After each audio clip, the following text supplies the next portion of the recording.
नायक पुष्प खड्काले 1 वर्षभन्दा लामो समय भयो फिल्ममा काम नगरेको। अब पुष्पले फिल्मै नपाउने हुन् कि पुष्पको त हिजो आज क्रेज नै छैन कि भन्ने खालका चर्चा परिचर्चा पनि थिए। मैले पुष्पसँग बेला बखत कुराकानी गर्दै गर्दा अफर त आइरहन्छ, तर के काम गर्नु, काम गरेर भोलि फिल्म चलेन त्यो खालको कथा आएन भने किन काम गर्नु भन्थे पुष्प खड्का।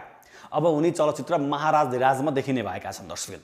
र महाराज धिराज भन्ने सिनेमा जसलाई परीक्षित सेनले निर्देशन गर्दैछन् र विराज विष्टले निर्माण गर्दैछन्। यो सिनेमा दशैंको फुलपातीबाट रिलिजमा आउँदैछ र यो सिनेमामा पुष्प खड्का अनुबन्धित भएका छन् र म्युजिक भिडियोमा केही ठाउँमा पल र पुष्पले काम गरेका थिए। अब पल र पुष्प फिल्ममै देखिँदैछन्।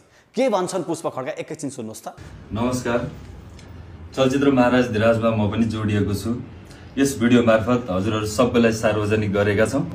विशेष गरी थ्याङ्क यू सो मच यस चलचित्रका निर्देशक परिक्षित सर र यस चलचित्रका निर्माता र मेरो प्रिय साथी Viraj Bista sir, thank you so much. यस चलचित्रमा मैले पाएको जुन मेरो लागि छानिएको क्यारेक्टर एकदम विशेष रहेको छ। अहिले धेरै खुलाउन मिल्दैन हैन। म एक्साइटेड छु त्यो क्यारेक्टर गर्नको लागि र केही सस्पेन्स पनि छ र यस चलचित्रको सुटिङ छिट्टै हुँदैछ र चलचित्र यस वर्षको फुलपातीमा आउँदैछ, रिलिज हुँदैछ। हजुरहरू प्रतीक्षा गर्नुहोला।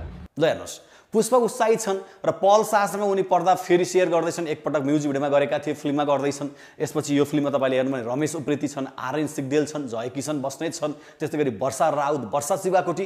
परिचय सेनले कथावस्तु राम्रो बनाए भने उनको कलाकारको लाइनअप गजब देखिएको छ।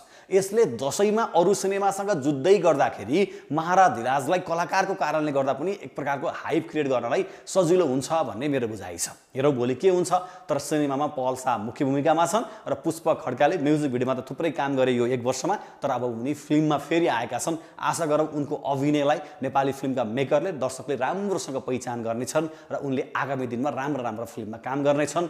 चलचित्र